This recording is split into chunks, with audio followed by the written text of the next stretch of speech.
Good evening, everybody, and welcome back to a special edition of Holden's 11. Tonight, we're going to talk about the most influential instrumentals, and I'd like you to welcome my special guest, author, creator, and artist, Mr. Brian Lau. Welcome, Brian.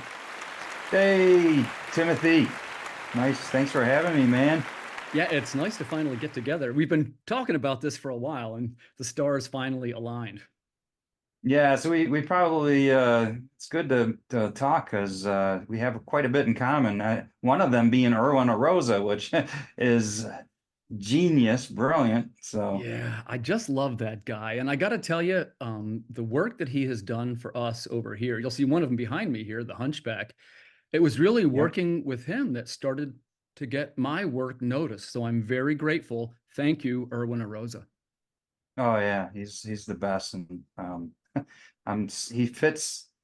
He's not your traditional comic book artist, and so I have a couple books that are like going to be a historical fiction and true stories, and his style is just so his style is perfect for any epic story like your stuff, and then it fits so well with like factual historical type stuff as well.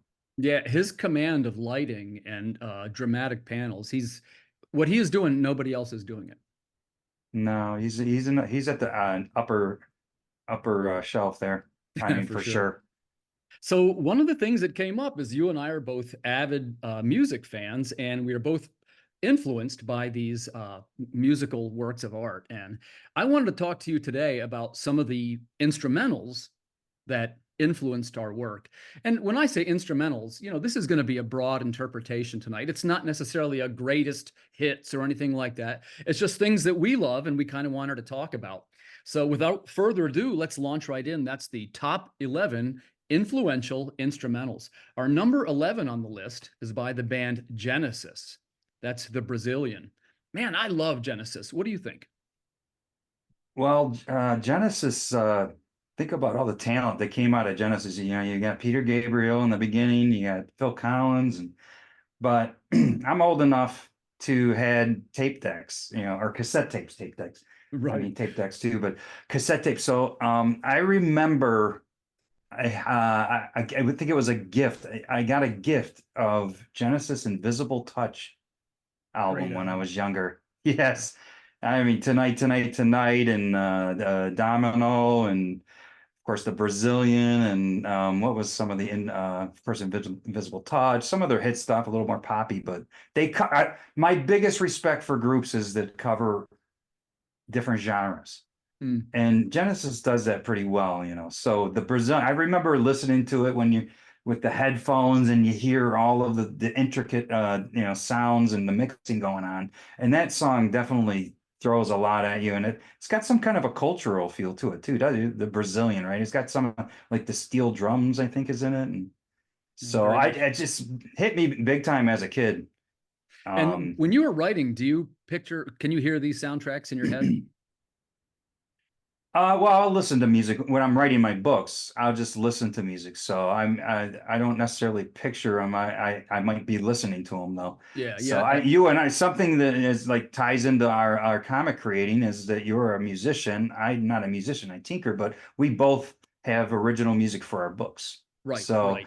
it's important to me. Yeah, music. You kind of want to get the story to jive with a soundtrack. So I think I try that way. I do imagine the mood of it.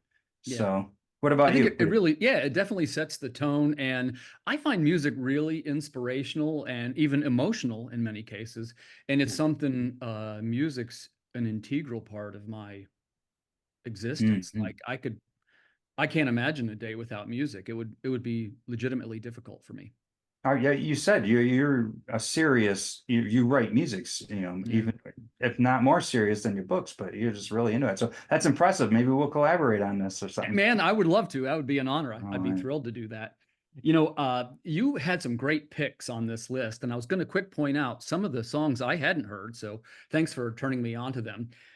Arguably one of the greatest bands of all time is our number 10. That's Journey, and this is the Snow theme. What a lovely song that is. Yeah, this is a weird one because it's what is the album it's off of? It's an obscure album by them. and it's hard to find out there. I looked it up earlier, and the snow theme it's just classical music. It's the violins, and if you've never heard the snow theme by Journey, Definitely a moving song, and it's one that I wasn't familiar with before yeah, he. Dream After Dream, I think is the album by Journey. And I don't know who wrote it. I've tried to I forgot what it, but it's been a staple in mine, and it's, Journey's famous, but this I'm surprised this song's not more known, considering how famous Journey is and how For beautiful real, this song is. I feel the same way. I got to be honest with you. I'd never heard of it, and I'm a Journey fan myself. And I was like, well, I got to check this out so I can seem knowledgeable on the show, right? But I love that kind of work, and to me, I like songs that sound composed. And what I mean by that, there is a trend in modern music to where people have. And by the way, I'm not disparaging this. I understand this is why there's chocolate and vanilla. You understand? There's a trend toward, hey, I heard this on YouTube, or I saw this guy doing this, or there aren't as many classically trained musicians. And I'm not claiming that's a bad thing. I'm just saying that when I listen to a Right. classically composed piece like this one, I can hear the difference. Well, you could have a brilliant musician that's not classically trained, of course, as you're Correct. just, you're making sure you cover that territory, but it's still true though that musician would be even better the more cultured that musician becomes. So whether it even be classical or whether it be some kind of a music, ancient, music or some other culture, the broader you grow your cultural understanding of different art forms and styles, like Lindsey Buckingham, one of my favorite guitarists, and he's influenced by like Spanish guitar. Um, well, that would be unique for so many other guitarists because they don't know anything about Spanish guitar. Right. So, or the influences there. So, like, yeah, people should, whatever they're cultured in, they should like you should love music. I don't Sure. understand people who are like only like heavy metal or rock. And I understand you can prefer a certain genre, of course. Yeah. But if you really love music, you're gonna love great music in any genre, you know. If you So like ice cream, you want to try the chocolate and the vanilla. yeah, well, yeah, I was gonna say, why not mix them? A Yeah. little bit And of by the way, chocolate in in. case that seems like I'm being a gatekeeper or some kind of elitist, I'd like to remind the viewers Jimi Hendrix took a guitar upside down and backwards and tried to play it, and he became Jimi Hendrix, one of the guitar gods. So I'm not Oh my claiming gosh. that musical knowledge is necessary, but I do Right. agree with Brian. If he would have had that knowledge, what might he could have been one of the most innovative players on the planet, which he arguably maybe was one of those anyway. Yeah, well, he didn't live long enough to really like shine as much, and I Yeah, mean, he's just brilliant though. You can't deny that though. I mean, for sure, yeah, for it's sure. just the One guy of my loved favorites. guitar. So, oh yeah, for sure. What's your favorite Jimi Hendrix song? I'm gonna say mine is "Are You Experienced." I just love Uh, that song for you some know, reason. I love the "Let Me Stand Next to Your Fire" because I love the bass line, but I would say that's probably not the most indicative of Jimmy. So I'm gonna say I like Little Wing. Mm. I might take Foxy Lady because I like the way Oh yeah, the that's so chords are all good. distorted. Yeah. Like I He's say, so I love, good. he had Mitch Mitchell. And if viewers, if I get this backwards, correct me in the comments, but it's Mitch Mitchell and Noel Redding as his rhythm section. And so here's Jimmy with one of the best rhythm sections of the late Right. 60s, right? I mean, those guys were just killing it. Yeah, yeah. When you're that good, you get to work with the best. Yeah, yeah, for sure, for sure. So Just let's like jump us with over to Irwin our here. Let's jump over to our number nine. You mentioned heavy metal, so we'll slip one of these in. For our number Hmm. nine, we got Metallica with Orion. Yes, man, that's Metallica's very classical music influence. Like, Morricone's one of their favorite go-tos. When you go to see them in concert, they're playing that stuff before the show. And Right. so you can see it in their music. Any great rock bands, a lot of them understood classical music. And so Orion's got that, it's just got that heavy metal, but it's got this classical nice build to it. And I'm a huge Metallica fan, so that instrumental is one of my favorites. What's your favorite Metallica album? Ooh. Ah, well, I don't know, man. I was, I'll take Black Album. yeah, the black one is probably, I mean, it could be Riding the Lightning or Yeah, I was gonna say if it's not black for me, it'd be Ride the Lightning. Oh wait, but man, the Master of Puppets. See, they got a bunch of good ones, so it's hard I to know, and then pick. Master of Puppets, and then I was big into Injustice for All because it was just my time. I got to see that in concert. It was one of the albums that came out once I got into them, so it was like fresh. Right. But then they did the Black Album, I think, shortly after that, and it's like, Some people don't like the Black Album or they criticize it because it's a little bit of the commercial Metallica album. which Would they you? said they would never do, but then Right. they started doing the videos. It's just immature, young dumbness, but that was what made them brilliant too at the same time because they were like trying not to follow into just the basic grooves. They were trying to They rebel. did it their way. I mean, even if a listener criticizes that album, you could still say, well, Metallica didn't copy anybody. Well, I tell you what, my favorite album is the movie they did. Some was it not? What was the movie where it had like scenes with the act one of the like an actor and it would show them in concert. Some Kind of Some Monster. I think it was the some kind of not the documentary where they're like bitching at each other about how Right, yeah. like brothers are due or something like Yeah. wife like a man and wife. But no, the some kind of monster man because it's got this like really video or like cinematography edited like them just jamming and watching. It's nothing better than watching like the song's great to listen to, but when you're seeing it being performed, it's so much better. Yeah. Now, I have a beef with And Justice for All. And by the way, that was their album. They were kind of broke big with that album. You might say that's when they Yeah. finally, yeah, Well, they that's started to when they become first did mainstream. I think videos, right? Well, it was is that the has the One. one? Yeah, it's one. Yeah. Yeah. Hmm. But my beef with that album is they mixed Jason, the new bass player. They say it's an album without a bass player. No.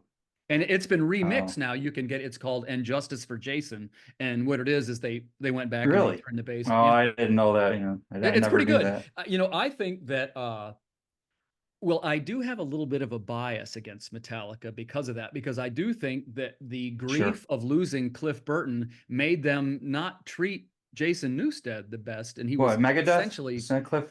no. Cliff Burton was the bassist who plays on Orion, and then I'm sorry. he was killed in a bus crash, and then Oh, I didn't know that. he was replaced by Jason Newsted. And then once Oh, Jason got in the band, he was mixed out of every song. It's all drums and rhythm guitar. And every fan is like, what are you doing? Like if you like bass even a yeah. little bit, you got to have a little bass in there, Yeah, exactly. Well, yeah, I didn't know he was killed in a bus crash, but I should know that. Yeah, It's like common, yeah, they're he's one of my favorite groups, but one of the tragic rock deaths of the 80s. how I must have been high or something when I heard that. I forgot it. Well, figure in Oops. those days we probably were. Yeah, Now, exactly. we wanted to change it up here as we got into our next one. This is number 8. It's their Surfaris with Wipeout. And the Yes. reason why I Yes. chose this, this is referenced in so many movies and in so many surf type of settings, the surf punk vibe. I love that song. And it's something where I just felt it was so iconic, it was worth a mention. Would you agree with that? It is definitely at the top of any instrumental hit song, right? I mean, that's a hit song, instrumental. I'm a sucker for piano and percussions, and those percussions are just, Right, right. Yeah, he's got crazy those percussion, man. percussions are just, yeah, they're like illegal drugs or something. I don't know. It's just it's like dessert. So that song is it's a great summer song. It's a great pick me up. It demands attention, and yeah, it definitely has to be on the list in my opinion because Yeah. like I don't know if it's probably the biggest hit song of a instrumental song. I mean, other than like classical music or something. Right, right. And it kind of spawned its whole genre of music, which is what some people call surf punk, which is essentially fast picking guitar with the aggressive drums, like you mentioned. Dick Dale was the guitar player, mostly known for that. And I'm by the way, glad I love all those songs. I love all of them. I'm glad you're on here because you know the stuff. I Yeah, just yeah. know the basic stuff. I have a little bit of an obscure music knowledge. I should give you a heads up there. So it's a hobby that I've followed for many Well, years. you're a musician. You're like a serious musician, so Well, and it's something that when I was coming of age, I'm could even more obscure than that. What's the right way to phrase this? I'm like missing a chromosome. I have almost no sports knowledge at all. That Oh, wow. said, Okay. that Yeah. said, you could almost pick any band that we have mentioned and even some that we haven't mentioned, and I could tell you the lineup and who the members were and who the drummers were and what years they were I in. And thought you might be like that. I was going to lean on you for these because I was like, otherwise I'd be doing a lot of research for the show. sure, absolutely, absolutely. But we do have some of your great picks, right? Because you had some that I wasn't too aware of. Oh yeah, I And love music. I we wanted love to have all some music. old ones and some new ones, so we got some newer ones too. So our number 7, Daft Punk with the Tron soundtrack. Yeah, so I'm not. I never was huge into Daft Punk, even though I love techno and good techno like DJ Shadow or Crystal Method or Chemical Brothers. Where it's like techno with some jazz influence sometimes, or Yeah, good techno, not just the repetitive dooch dooch. right. But what was the song? The Tron soundtrack. Tap. Oh, so yeah, they're so unusual and good. And I don't know if you're not familiar with the Tron soundtrack that Punk did. It's awesome. It's the best part of the movie, I would say, because the movie didn't do as well as I hoped, but the soundtrack is brilliant. I'm a huge fan of soundtracks, and we were talking about that backstage, to the level of all the stories that we write. I just told a lie because it's something like 12 or 13 songs we've written to accompany the stories. And what we try to do is to theme them to the events in the story, to where if you'd listen to it, you'd go, oh, hey, these kind of fit together. Yeah, they fit together. It's, there's a naval song, there's the Hunchback song, has the bells, that kind of thing. And is it with the lyrics as well? No, these are all instrumentals, just like we're doing Oh, tonight. sweet. Excuse me, there's one song does have lyrics, but there's only the one. To me, I will, and again, people feel free to disagree with me. This is one man's opinion. Your mileage may vary, but to me, if a song is meant to accompany a written work, the song is more effective if it does not have lyrics. Here's why. The lyrics tend to fight with the written word that's in the story. Right. Again, that's one man's opinion. What you No, want I to mean, do, there's truth to that for sure. yeah, you want to try to evoke the feel of it and not Right. dictate the feel of it. Yeah, any of the great movies. You ever seen the, side by side, this scene without the music and this scene with the music, and it's night and day. It's like it's not even inspiring the Right. scene without the music, right? Yeah, So right. It I'm really, huge into composers, man. James Horner and Clint Mansell and Bear McCreary. I mean, yeah, just great ones. music, music, music. Ours that we always try to emulate, and he's pretty much a household name, is John Williams. He's the guy who Yeah. I like to say, and I won't hum it here because it'll get taken down off of YouTube. But if you hear the Star Wars theme, this is just one example, or Indiana Jones or Superman. Superman. You could hum 3 notes. Yeah. You don't even need the whole line, and you can guess it in 3 notes. Oh yeah, Jaws. I would even say, yeah, Jaws. Mm. I would even say Star Wars, you could guess in 2 notes.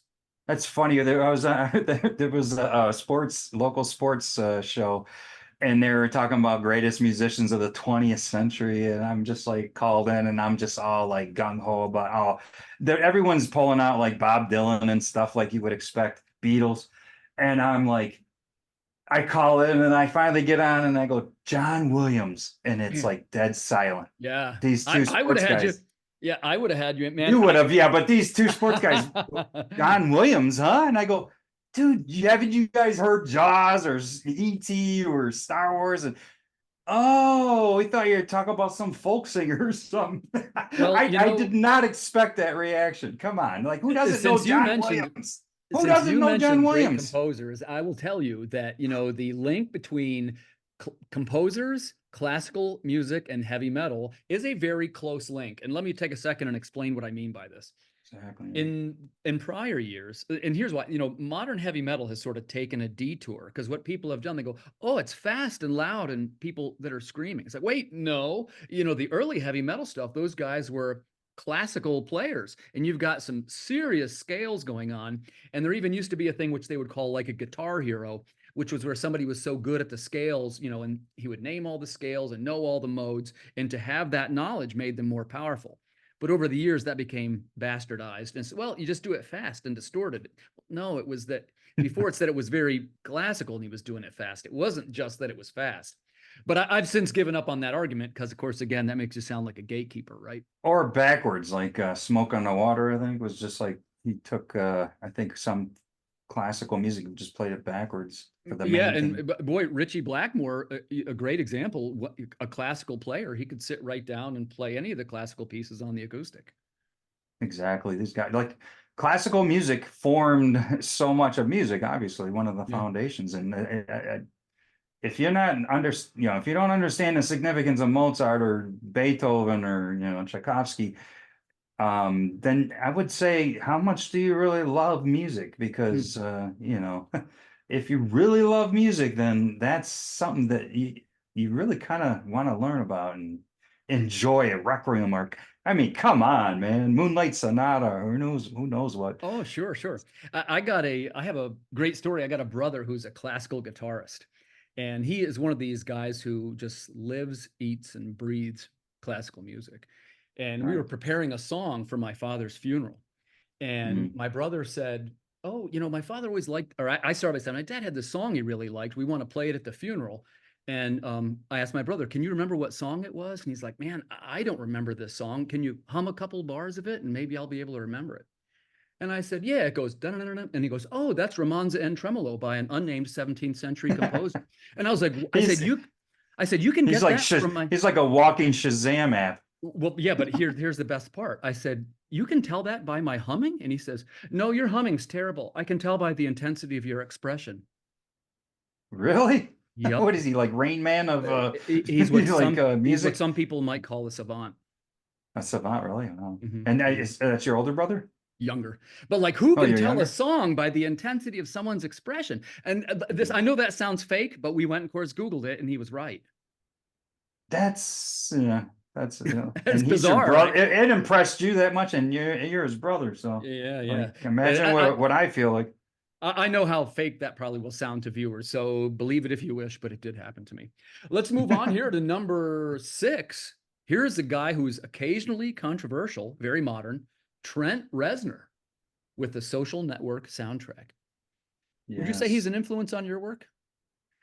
Well, I've always liked Nine Inch Nails. I'm not so much into his message or his lyrics, but his music's brilliant, man. I mean, just that like heavy techno Mm, rock. yeah. I don't know what's the exact term for his He style, but almost has his own genre, right? well, he kind of meshed it, some of the like we've been fortunate enough to live in a time where so many genres are meshed in a brilliant way, right? So we got Right. him doing this heavy techno rock and then moves on to do movie scores for The Social Network, which is a brilliant movie. Who's the director? Lynch.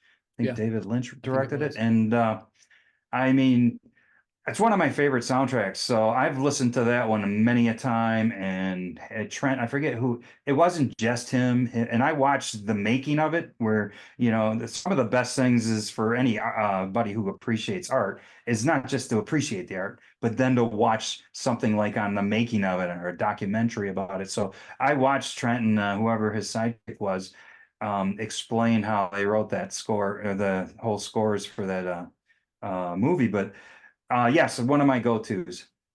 I would love that, by the way. I'm just enough of a nerd that when I watch the DVDs and things, I love to watch the making of, the director, the Yes. composer. I watch all that stuff.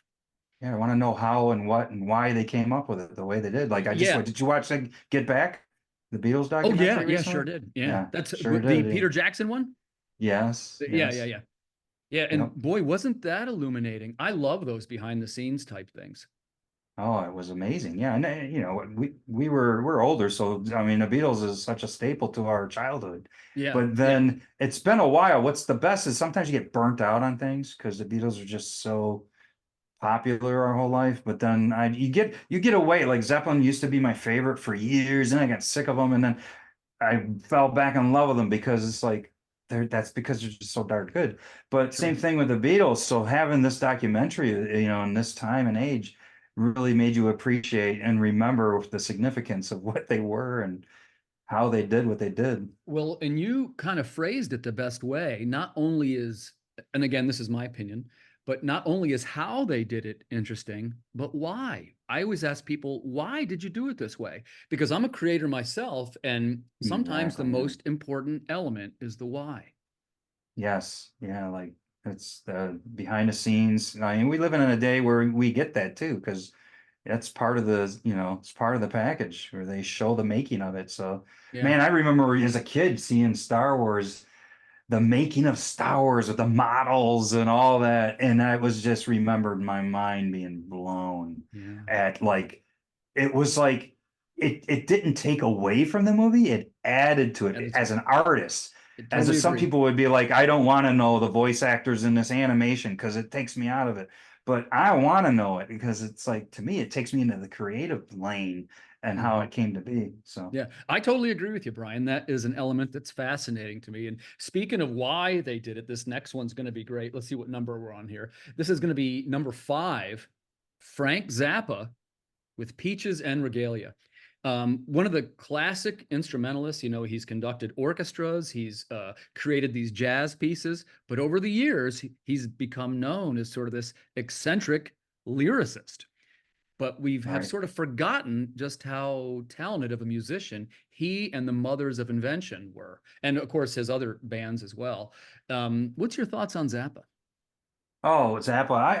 I fell for the chalking Zappa off as like a kind of a A just kook. buck, just as simple. Yeah, kook, buck the system, just Yeah. contrarian, right? Hmm. But I worked with a friend who loves Zappa, and so that's what's so great about having friends or even loved ones, or there's groups I didn't like at all.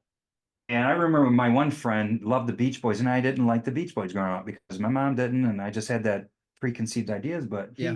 he went off to the Gulf War, and this is after Vietnam for us. And it's like, oh, I don't know if I ever see him again. So every time a Beach Boys song came up on the radio, it reminded me of him.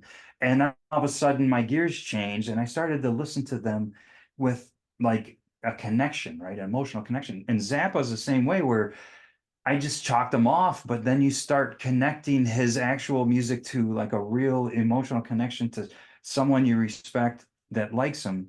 And he's so innovative. I don't know a ton about him, but I mean, what I did learn is Zappa is like, he deserves so much more credit for his innovation. Yeah. Yeah. I'd agree with that. And, the whole one of the reasons why he did it this way is he was trying to fly in the face of what he perceived as the erosion of quality music with these pop culture baby lyrics, right? So, Mm. but the way that he did it was to try and create really offensive and shocking lyrics. Even by today's standards, they're very offensive and shocking. Right.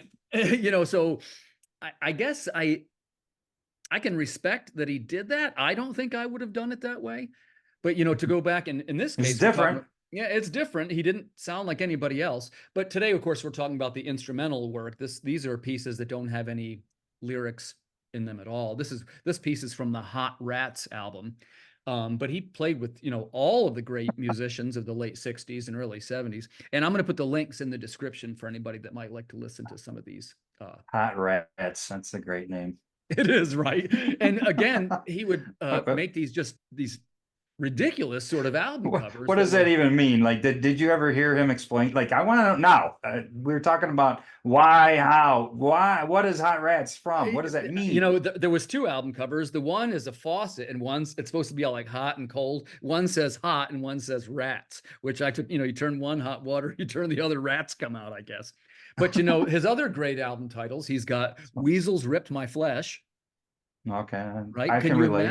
Can you imagine the record company going, "You want to call the album what?" No, Like, it's like a scene out of Spinal Tap. yeah, very much so. And then my favorite one is The Mothers Live at the Fillmore, which is a terrific musical album, but the album cover is done in this scratchy pencil and it looks terrible. It looks like they made it in 2 minutes. And on the back it says album cover by, and it's one of the guys in the crew, and he actually wrote on there, "Look, they made me do it." Like they stopped him on the way to the studio and they forced him to make the album cover on a blank piece of white paper. Here's our album. You, I mean, you got to tip your hat to that kind of stuff Mm, because, like a mad person could like be doing this kind of stuff in an insane asylum and it won't amount to anything. But when you have somebody brilliant like Zappa and other people, they're coming up with something that's, it's not just cookie yeah. cutter, He also, for the guitar players out there, he had the 5-finger circular picking technique, which is still popular today. Let's jump over Nice. to one of Brian's favorites. Great pick here, Brian. Pink Floyd, The Great Gig in the Sky. Oh my gosh, that I I have sought out, speaking of the making of and how did this come to be, and I just imagined, as we know how brilliant Pink Floyd is, I just assumed and imagined that they charted that out and like wrote it out and worked it out, and the build and the intensity and the emotion with no words. Mm-hmm. And you watch the documentary, I forget the lady's name, who she's not like as known as you would expect, but they're like, Vocalist. yeah, the vocalist, I forget her name, just watched it the other day again because I've watched it several times. But she's like talks about how she goes in and she doesn't know what they want, they don't know what they want. Yeah, we got this kind of melody, just go in, do what you think. And she thought when she was leaving that just was the complete failure. And I don't know if I'll ever see anything that I did here, or hear it anywhere. And then later down the road, she, realizes I'm the greatest selling album of all time. Right. And it's just genius. But yet it was like all raw emotion that wasn't charted out, or, it was just kind of on the spot. Right. And they kind of figured it out as they went right then. It And captured. I still don't get that. I mean, are they lying or what? I mean, come on. Did he sit down and compose that or what? And So also, that album is something like what they say that it's, well, I don't have the exact number of years in front of me, but it's something like 40 some consecutive years on the Billboard chart. yeah, it's one of the greatest It's very, selling yeah. albums of all time, and I'm not even sure it's my favorite album. Maybe What's partly your, because I it's kind of so want to know this. What's your favorite Pink Floyd album? well. I'm torn between "Wish You Were Here" and Mm, "Final great Cut." album. Oh, People don't okay. know the Final Cut, but Yeah. the Final Cut is a hard one to get to know because it's kind of like operatic. Yeah. It's not. It's just it's like The Wall, but the Final Cut, man. And when I'm in the mood, you get in that mood, and you have your certain go-to albums where it's melancholy. I love that melancholy blues. So, but "Wish You Were Here" is brilliant, man. Great album. Great album. You got a favorite track on What Wish You Were Here? what about you? Oh, probably "Wish You Were Here." Oh, yeah. Great song. Great song. Um, I'll take Welcome to the Machine off that album. I love Oh, that song. have a cigar. Welcome to the Yeah. Oh man, there's so machine. many, they're all solid gold on that album. It's hard I to know. I pick. almost wouldn't say "Wish You Were Here" because it's like sometimes you take for granted like that song's so well known, but I still got to go with it because even though you get more sick of it because you know it more, it loses a little bit of its shine because it shine on you crazy done. But anyways, I just got That's a to nice go with pun. I it. see what you did there.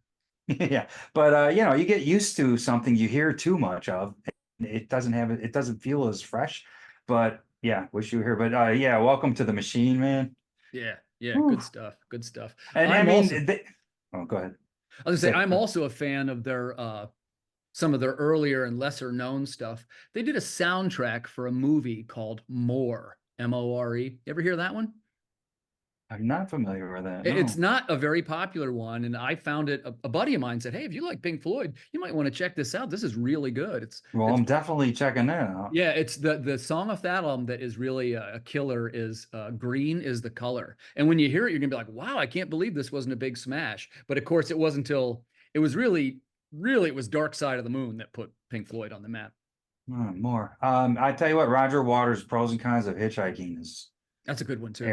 Eric Clapton and guitar. It's Yeah. another one that's not as easily like their music's not always easily accessible because it's so like a opera or like Hmm. it's not tradition. It doesn't roll back into the chorus. It's just you really got to keep listening to it to understand and anticipate what's going to happen next because it's a little more abstract and Yeah, not it's a so little you structured. got to work for it a little bit for Pink Floyd, right? Yes, It's kind but of when you challenging. get there, yeah, it's brilliant. That's So I'm right. gonna check out more. Yeah, let me know what you think. I will. Speaking of great guitar players, right? This is our number three, Joe Satriani. You a Joe fan? Oh yeah, Surfing with the Alien. You got Yeah, us comic book guys, and then you got like when I was young, influence. Silver Surfer was one of my favorites growing up as a kid, a same young here. kid. And so Satriani, Silver Surfer, and then the hit song with you. What was it? Always with you, Always with always with me, me. always with you. And I guess that was the Uh, one, I think it might have won a Grammy or something. that's a beautiful song. That's Yeah. one that you hear it a lot, and you might go, "Oh, he's got better stuff," but hey, that's one of his best. I'll tell you, his best. If we were going to put one of the songs on there, it would be "Forgotten Part 2." Oh my Oh, good stuff. gosh, Yeah. I love "Forgotten Part 2." Flying in a Blue Dream, I think it's from. Yeah, yep. I was gonna say, and I was lucky enough in those days. He went on a little tour, and it was him and Stu Ham on bass, if you know who Stu Ham is. And I saw them at Hammerjacks in Baltimore, and that had to be 87, 88. It was back there quite a ways. But Wow. I mean, it was mind-blowing. As good as he sounds on that album, on that recording, he was able to Right. duplicate all those sounds playing live. And anytime that a hole came up, there's Stu Ham on the bass doing all kinds of weird fretting. I'm telling you, my mouth was hanging open. I couldn't believe how much talent How was. old are you? How old are you? Well, I would have, I was probably about 22. That's a good age, and you're like just he hadn't seen anything like it. I hadn't seen anything like it. And I had always loved guitar players. And those of you that know me know I lean a little bit toward heavy metal. I say that in the sense that I mean, I lean toward the guitar heroes, meaning people that are proficient on the instrument. I'm always keen to remind people because the other thing that was kind of popular in those days was the resurgence of punk rock music and sort of the aggressive Yeah. music, and which is kind of making a comeback these days. And some people love to make hot takes on things. I'll give you one now. It wasn't good then, and it's not good now. Well, there's your hot take. yeah, it could be fun and it could be this, but not all music, not all great art has like depth and complexity that some other art does, but it might still be fun, but Yeah. you And still by the got way, to tip your again, head. I don't want to be a gatekeeper. If you guys like that, I wanted to say something sort of edgy to, keep the Yeah, yeah, podcast yeah. rolling. But I'm there's not a very few huge punk people. guy. Yeah, there's nobody that says, "Hey, I want to learn to play guitar because I heard so and so playing on this punk album." Nobody. Yeah, well, they make fun of themselves. They're like, it's Right. 3 chords and then we're done. And they don't even tune up before they go on. Exactly. Violent Femmes, man. I tell you what, though, Violent Femmes, I don't know if they would be considered punk, but Yeah, the Violent they're Femmes are actually impressive. pretty good. Yeah, I don't think I would lump them in with the punk. Now, remember, I'm a little older, so when I say punk, I'm talking about, uh, the Dead Kennedys, the Sex Pistols, Okay. stuff like that. Iggy Pop, is Iggy Pop in that category? Iggy Pop, I wouldn't. He was edgy. He's got a foot in the metal world. He's got a foot in the punk world. He's got, Right, right. he's got a little bit of everything. And I Okay. love to, boy, this is enough for a whole nother episode of who fits in what slot because Oh, yeah. there's so many that are in multiple slots, right? I Yeah. love to talk about one of mine is it's very popular to say that if somebody played loud, they're a heavy metal band.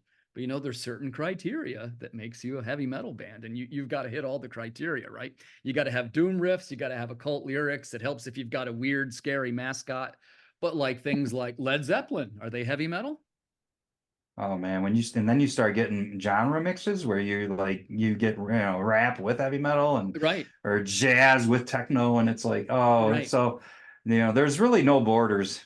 Yeah, and also in those early days, you had what they call acid rock, which was something different Oh too. It yeah. was it was more drug based than a cult. So, there's a little bit of a slot for everybody. And by the way, I love all these types of music. I can appreciate everything for what it is. It's just a conversation that I love to have. It's something that's why I'm so grateful you're here today, Brian.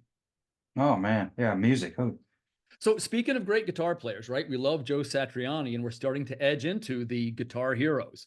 I got for number 2, Van Halen, Eruption. oh yeah. Man, I saw them live when I was Oh, young with David Lee Roth. Jamie's Crying. What album was that from? the first one, right? The first? Yeah, correct me in the comments, either one or two. It might have been okay, so it might have been the second album I saw them live, but they were huge, but I was so young, I didn't even know my dad took me and I barely remember. I think ELO So, opened for him. wow. And I mean, and then I vaguely remember that I was young, man. I was very young. How old were you? I was like 7 years old or something. And your 6. dad took you to a Van Halen concert? My dad What a was cool dad. my dad was like David Lee Roth. He was like, I'm just a gigolo. He moved out into California. He lived that gigolo lifestyle for a while. He's a hippie type guy. And yeah, he took me as a kid. I mean, he's smoking a joint up there. They got the strobe light on, David Lee Roth. And then of course I remember him playing Eruption at that Nice. concert. Man. And there's a great example of a guy just mastering his craft. Oh, who's got the most greatest guitar riffs in rock over and over, different song after different song. Yeah.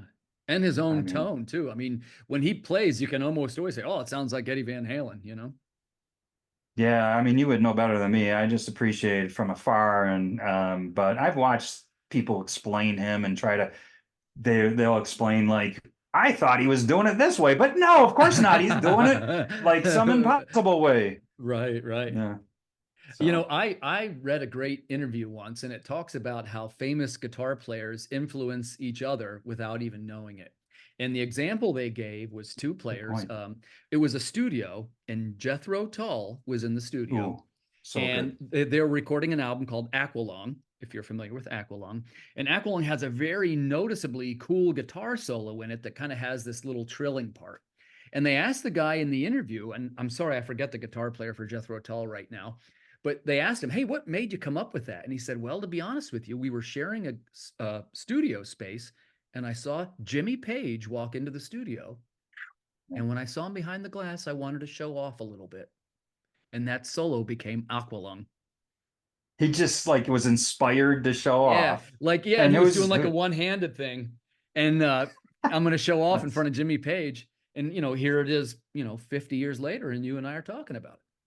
the stories, man. Jethro Tull, I watched a documentary of them. It's so good. And of course, Jimmy Page. I mean, like I had every Zeppelin album. When I was young and it was collected, I would every paycheck, I'd go out and buy a new. That was the one thing I would do, buy another Zeppelin album until I had them all. And Yeah. Jimmy Page is even beyond Zeppelin. I mean, he was the Yardbirds, right? Yeah, yeah, He was known before that, like as this excellent guitar. He was a session guitar too, I think. yeah. Yeah, He studio he guitar was a name. guitarist. You could probably make a reasonable case that he was among the first guitar heroes. Yeah, You would have had Jimmy Page, Eric Clapton. I'd put Tony yeah, Iommi in there. Like, and these guys were like the grandfathers of today's modern rock. yeah. I didn't realize how prolific he was beyond Zeppelin because I was so Zeppelin focused. But man, when you look at his whole, even before Zeppelin, you're like, wow, this guy Yeah. was just What's your respect. since you mentioned it, what's your favorite Zeppelin album? Ooh, jeez. Zeppelin 1 is so good, man. I just communication breakdown and So shook good. me and Yeah. so all of it. Oh, Babe. Which one's Babe? I'm gonna leave you on. Is that on one? I think it is. I think it's on there. But I don't know. I might be going to ones that are maybe Zeppelin 3, but just because the other ones are great and they have a lot of hits, but maybe I'm more wanting to get to the ones that are more unique because I listen, like I listen to them probably more than anyone.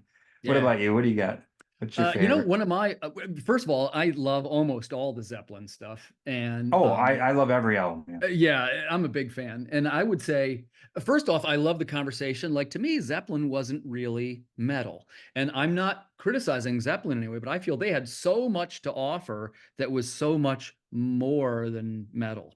Like, they had acoustic, they had some jazzy stuff, they had some stuff that was kind of reggae. Like, there were so many So, styles. Swashbucket Blues. Yeah, they had the Ocean. Do you remember the Yeah. Ocean? And it was Oh the yeah, Ocean yeah. was the first one where it was my brother and I trying to learn it. We had to be like, well, hold on a second. Like, it's not 4/4 timing. They're playing in 6/4 or 7/5. Like, everything had weird timings. And it was like, how did they learn to do that? And Brian, more importantly, why did they choose to do it that way? Yeah, yeah, yeah. But I've then watched some documentaries. I don't remember every detail, but they were doing stuff outside the box. I even got to where I love Coda and Presence, which when I was young, I was like, but you get older and you're like, it wow, holds up. It holds up. they're amazing. Yeah. Yeah, I So agree. I agree. which one was your favorite? I guess To judge it, like I say, it's tough when there's so much good stuff, but it'd be hard to not pick four, or Zoso, some people call it, the one Or with yeah. Stairway to Heaven. And I guess now that you mentioned, Mhm. or wait, Black Dog, Stairway to Heaven, and yeah, um, yeah, that's their biggest one. Yeah, yeah, that's a that's a great tough album. call though, man. There's so many good Physical ones. Graffiti. I mean, Yeah, that's a double album. That's almost cheating. right, right. And remember the one album, you can open it up and it's like the guy standing on the mountain with the torch, and you can hold it up to a mirror and it forms a wolf's head. I don't know if Okay, you. dude, I did not know Yeah, that. yeah. That's It's pretty the, cool. the album. If you open it up, it has an optical illusion inside. I didn't realize how much their lyrics were like Tolkien. They have some Tolkien stuff in some of their Yeah, lyrics. yeah. The- Um, no, go ahead. I was gonna say, are you a Tolkien fan too? Oh yeah, oh Yeah. yeah, of course. Yeah, big time Tolkien. Lord of the Rings movies as well. But and then Robert Plant on his solo stuff, Big Log and I'm in the Mood for Melody. Like obviously not all his stuff is the greatest, but he has some solo stuff that is brilliant, especially like the song Big Log by him. Oh, Oh yeah, I like that song. love that song. Such a Big great fan. song to guitar. Well, speaking of time changes and unusual time signatures, I wanted to give a Mhm. shout out to this band. This is our number one. It's one of my all-time favorites, which is Rush. And the song that I chose is YYZ. Not everybody loves Rush. Admittedly, the vocals can Right. be a little high-pitched and shrieky for some. What's your thoughts about Rush, Brian? Oh, Rush. Like I said, I love percussions, so you got Yeah, Neil Peart Neil on Peart, right? percussions, and then he is doing the lyrics, and yeah, Geddy Lee, man, when he like Tom Sawyer, like his vocals are perfect, but then there's other songs where you that He's vocals are a little not everybody's cup of tea. He's correct. brilliant and he's different, but their musicianship is genius. And it took me a long time to get into Rush. I never got into him until I mean, I like the basic stuff, but to really appreciate him, and it was through Neil and his Mm, percussions. I don't know how many times where I'm like, I might have had a couple drinks and I just want to get into like I just want to lose myself in the beauty of music, and I'll put on or people playing the drums, not just him, Buddy Rich or who knows what. So mm, mm. uh so the percussions, yeah, for Would sure. you, let me ask you a bold question. Is Neil Peart the greatest drummer that has ever lived? Well, he's definitely in the top. I mean, Buddy Rich, and there's some black percussionists that I was learning about recently that I think deserve more credit, and I'm forgetting their names off the top of my head, but a lot of times these black musicians back in the day, they just didn't get the popularity, like Yeah. little Richard or and then a white guy would do the song back then, and then Yeah. Elvis would have a huge hit, and it's unfortunate that way. But I started to realize I need to do more diligence and learn that. But as far as greatest percussionists, Neil or Buddy Rich or who else? I don't know. Keith Moon is just so. I don't know if he's the John greatest, Bonham. but yeah, Bonham, of course, for me was Zeppelin. But yeah, Neil might be one or two. Hmm. Yeah, he's definitely one of my favorites. And I mentioned to some of the viewers last week, I'm on this kick where I'm reading rock biographies. That's something I've been doing the last couple of weeks. And I just finished, I read Ozzy's, I read Tony Iommi's, I read Geezer Butler's. So I finished Black Sabbath. And I just this week finished Geddy Lee's autobiography. And I bought Neil Peart's book. It's on the way to the house here now. But the guys in Rush have been through an enormous amount of personal tragedy. And that makes me Really? respect people a lot. Yeah, and I'll just give a quick for instances because I don't want to end on kind of a bummer with our list. But like Geddy, for example, his parents were Holocaust survivors. Oh yeah, yeah, Yeah, yeah. and Sounds and familiar. I it's saw. yeah, it's a really kind of a grim thing. And then of course you switch over to Neil, who in the space of 9 months he lost his daughter was killed in a car crash, and then his wife Oh, died.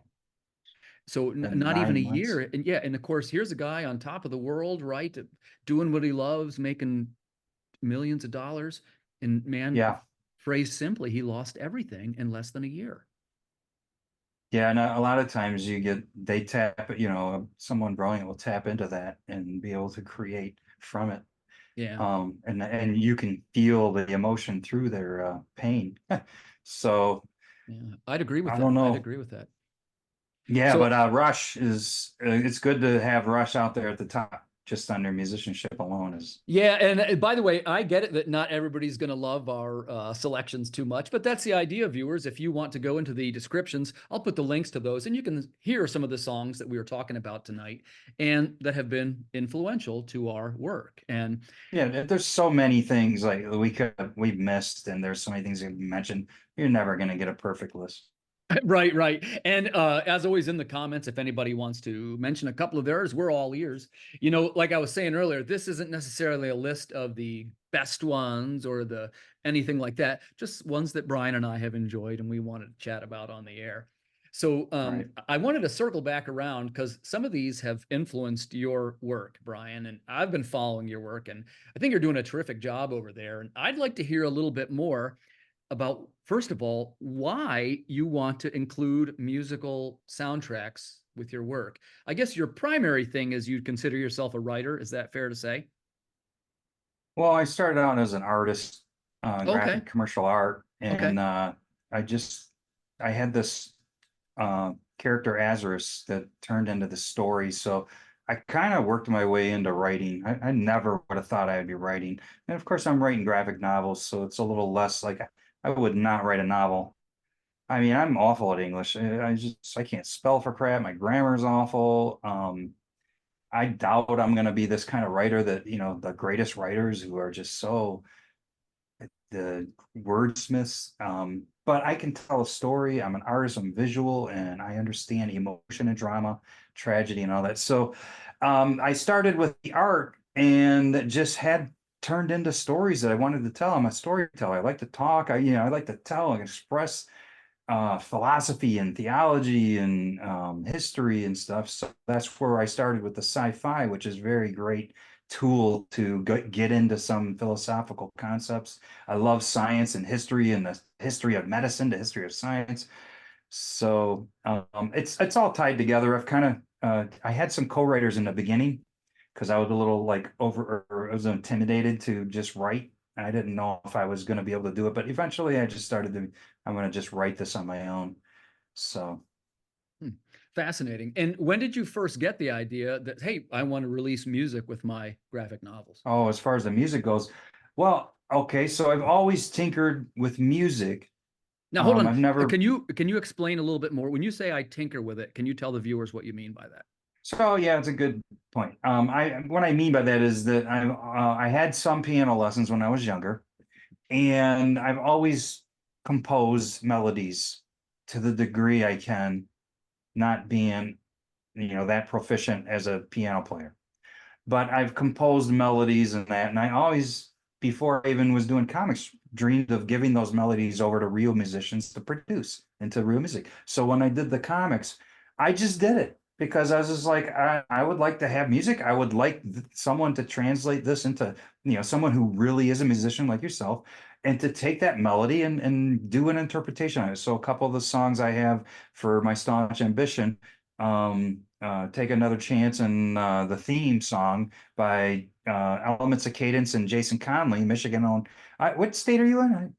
I'm in Pennsylvania, South Central PA. Oh, okay, I'm Michigan. So, but those two songs are based on my melodies, and some of the other songs, a couple of the songs are written by my son, who eh, gets into music as well. And then I have Nice. a song by Halia Jones. So it just turned into this thing that I just wanted to do it, and so I did it for the books. So I tied it all together. So Nice.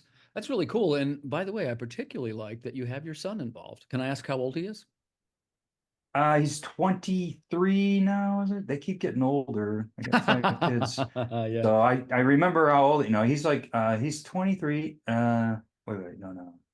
He's 24. So he doesn't do music like all the time and all that, and has gotten away from it. So I don't know what the deal is, but it's you got to be inspired, right, to do Right. art. So but the two instrumental like techno industrial techno songs that I have for my books were composed by him. But even better, my next book, we won't mention a book, but the music was just kind of like, you can kind of get a sense. It was just something I wanted to do. It wasn't the main focus, but something fun. And it was perfect because I'd use them at trailers, and Yeah. then I'd give them to people when they buy the books at the Comic Cons. But this next book I'm working on, I'm actually going to do a legit produced soundtrack. It's going to be its own beast. I mean, Nice. it's going to be focused. I got Cindy Morgan, 2-time Grammy nominated, 14-time Dove Award winner. She sings as good as Whitney Houston.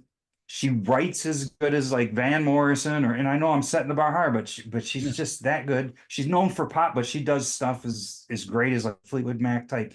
She does different genres and that. I mean, like I'm telling you, she could sing, she could play the instrument, she produces. She just won the Dove Award for producing. Songwriting, her lyrics. She's a genius lyricist. She's going to be producing this next soundtrack for Blood of the Baptist for me. So I'm going to be talking to her this week about, we're going to really start focusing on it right now. We already started on one of the songs. I went Nice. down to Nashville to co-write the song with her. She did 97% of it, and I just sat back because, like I said, when I say tinker, I mean imagine like a drooling, like fifth grader. It's My like my about how sense good I is am. you're doing a good bit more than that. And like I say, Well, minor.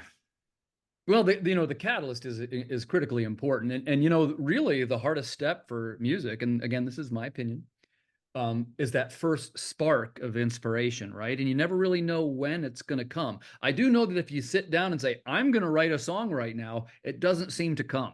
But if you're in the shower thinking about something else, it's like ding, it's like that light bulb going on over your head. Yeah, Suddenly you can yeah, envision the yeah, whole yeah. thing. And that's how my writing is as well. It tends to come to me in fits or even sometimes in dreams. Sure. Yeah. When I go to lay down to bed is when for whatever reason there, man, my mind's racing on ideas. Not every night, but I do have some melodies I'll throw at her for this Blood of the Baptist, on the life of John the Baptist. But I'm talking some. I mean, I'm wanting to do like a legitimate soundtrack that's like, as you can imagine, as a musician, Yeah. that just stands on its own, man. Yeah. So, and we're gonna hook in some huge talent, because like she's got connections. Like she's been doing this for years, and she's like at the top of the game.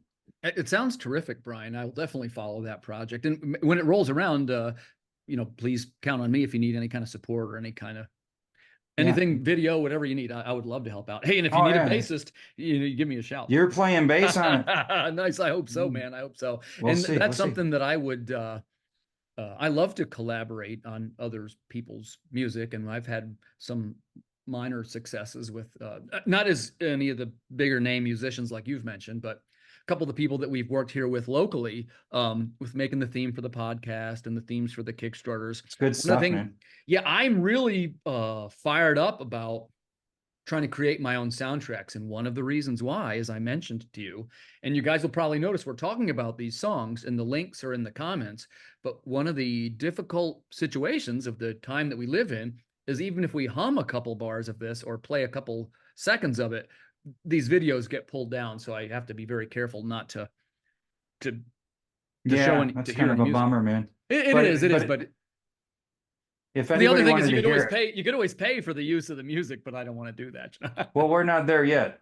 Yeah, yeah. Like we got other priorities. But if they wanted to hear some of my original music, you can go to my website, and I have trailers, and you can hear some of the quality. How you know sometimes independent comics and musicians, the quality's not always that great. It's Yeah. but you can see the quality of your stuff is, I mean, obviously we work with Irwin and Rosa. We know Right. that the Right. quality is at the top of the game. And the same thing is with the music. So they can go to the trailers and check it out too. So Well, and you brought up a very good point. And first, I admire what you're doing very much, Brian, over there. And I think thank that you. particularly some of your subject matter you've chosen takes a great deal of bravery to create in today's market. And we'll touch on that again in a second. But can you remember when was it when you first said, hey, I want to try this? And when you decided it, why did you decide graphic novels and music instead of say, well, I'm going to paint or when did you decide it and why? Well, I've been a comic fan since I was a kid, and then I've always wanted to be an artist. And when I was a senior in high school, I realized I just thought of it as a hobby, though, like collecting stamps. But when I realized graphic and commercial art, you can actually be an artist and have like a day job. Not that it's, you're gonna make a crap load of money necessarily, but I just was a legitimate like 9 to 5 job you can have. I just never looked back. And then I always wanted to get into comics as I was going into college, being a comic book fan, and tried to do some stuff, but it was always loosey goosey. And, you just try to, I'm not the kind of guy to do stuff like Irwin or the interior artist. I'm the guy to come up with the ideas or lay things out or color. I'm more of a colorist. I can draw, but I'm very slow as opposed to these guys who can just sit down and draw out of their mind. Mhm. Um, so I always was having to lean and find somebody like Irwin to work with. And it just never happened in college because I didn't have money to pay. And then, it never synced up. Usually the best artists are already doing their own thing or getting paid. Right. So I got married, had kids, and never did anything for years. But then my father, as you mentioned, your father passed away. Well, my father passed away, but before he passed away, he had diabetes. He was getting sick, and he was like, he's going to leave my brother and I some money. He told me that, and I told him, fortunately, before he died, I was like, well, Dad, not worried about that, but if that turns out to be that way, I'm going to take this money and I'm going to put it toward this idea, this sci-fi idea, Staunch Ambition. Oh, wow. Uh, that this story just kept turning, from this one character to this whole universe and these ideas, these intriguing ideas of like our future. And do we sleep in the future, or do we have like a machine you connect up to and it regenerates you, and maybe you sleep for 4 hours, but you can get 10 hours of sleep in 4 hours, or all these ideas with technology. What would the philosophical or theological implications of that be? Because isn't sleep like core to our being, and it's core to like religion on the Sabbath and stuff? So like Mm. when you start tampering with these kinds of concepts technologically, how does that mess with the human psyche? Or anyways, but all these kinds of ideas like that started to come together and build this universe. And I told my dad I'm going to take that money and invest. And I just, from there on, I found people to hire and work with and haven't looked back. Nice. Just So in a way, it's kind of a tribute to your father. yes, he's in the original books as executive producer, along with my mother, who Ah.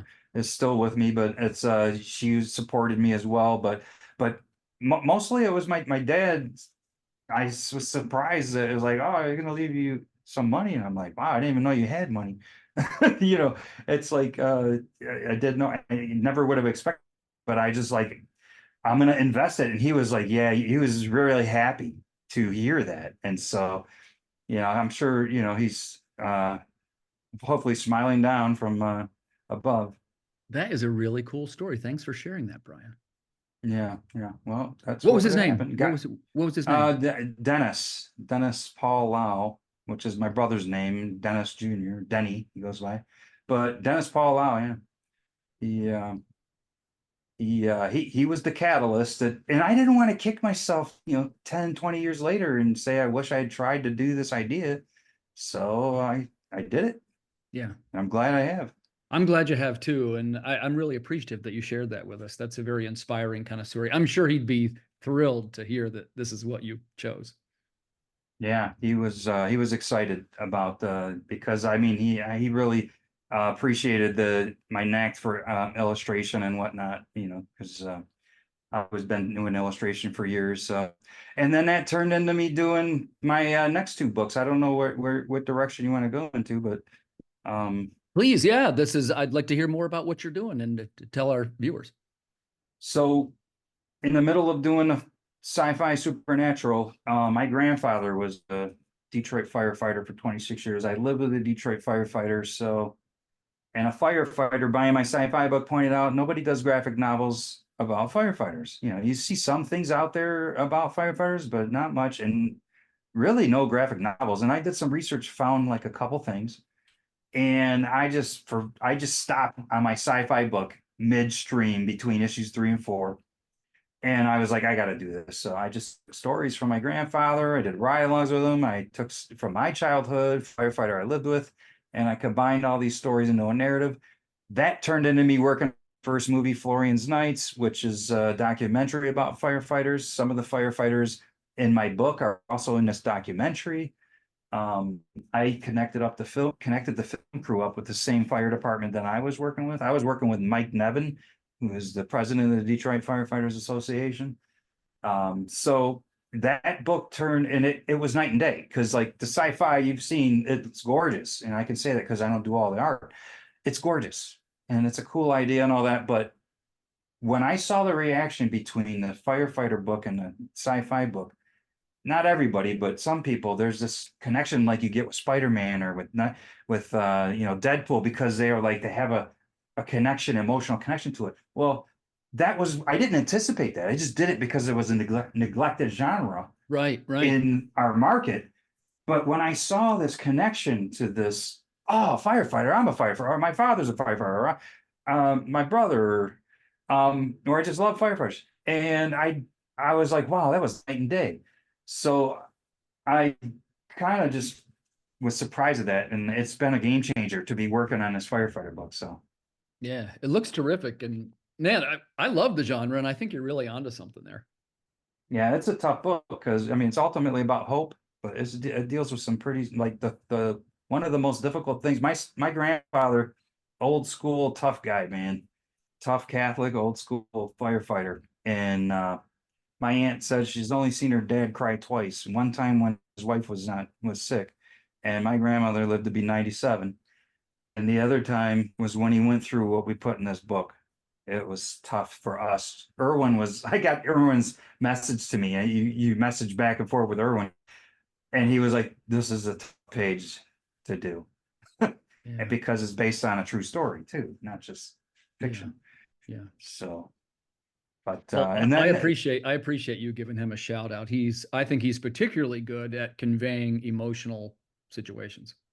he's good. He's good. Yeah, you said the key thing, lighting. He's good for true, realistic looking stuff, which is what I'm doing. The next book I'm working on is going to Yeah, be on the life let's of touch John. on that. Right. Historical fiction's coming up from Brian Lau. Tell us a little bit about that one.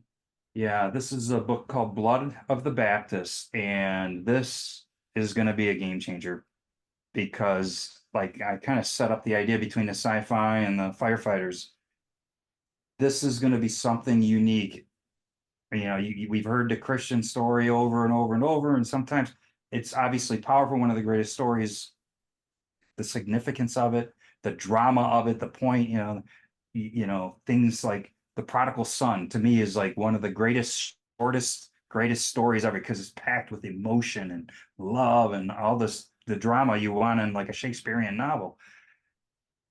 John the Baptist is someone who's always a side character or just a little part of the story. But if you really look at what we know about John and who he was and his significance, that guy was a radical. And so I'm going to do this based on his life and death.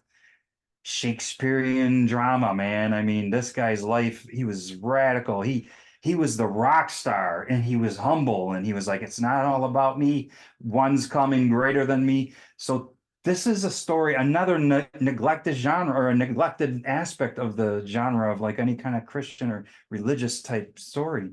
And I want to do it like Martin Scorsese's The Silence Hmm. or like Band of Brothers or like something. It's going to be a story that's powerful and gritty and like Passion of the Christ, like a war movie or something. It's not like a feel good. It's definitely going to have hope and goodness and but dying for what you believe in and these kinds of things. I got a surprise ending that's not going to be expected that's going to come into it. It's just coming together like so well, man, with the soundtrack as well. So I Amazing. think I've I could seen get some of this the into a movie, man. I think I'm going to try to get into a movie. I've seen a couple of the art previews for this, and Brian, it looks amazing. Yeah, thanks. Yeah, I worked. One of the pieces was done by Bill Emble. Another one was like a modern iconography type thing by Emily Zelasco that I colored, but it's kind of just it's different styles. And then the one that J.A. DeFoy did, which is like an oil painting of the beheading of John. I mean, spoilers, it's like 2,000-year-old story here, but John is the famous story of getting decapitated and head served on a platter. I mean, if that's not dramatic enough, but Hmm. he never drank either. And so one of the ideas is I'm like, how do you convey this already dramatic story, but do it in a way that has not been done before, but it's true to his life.